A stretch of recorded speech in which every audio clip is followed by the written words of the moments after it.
How to perform bulk enrichment from LinkedIn RPS with SalesQL. Start by performing a search in LinkedIn RPS, such as Backend Developer.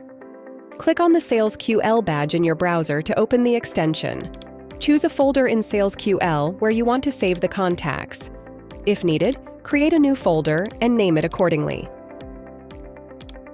You can manually select specific contacts and click Reveal and Add.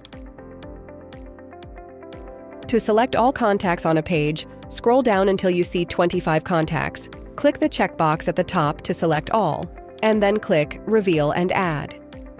If you have saved profiles under projects in RPS, you can also add profiles directly from pipeline pages.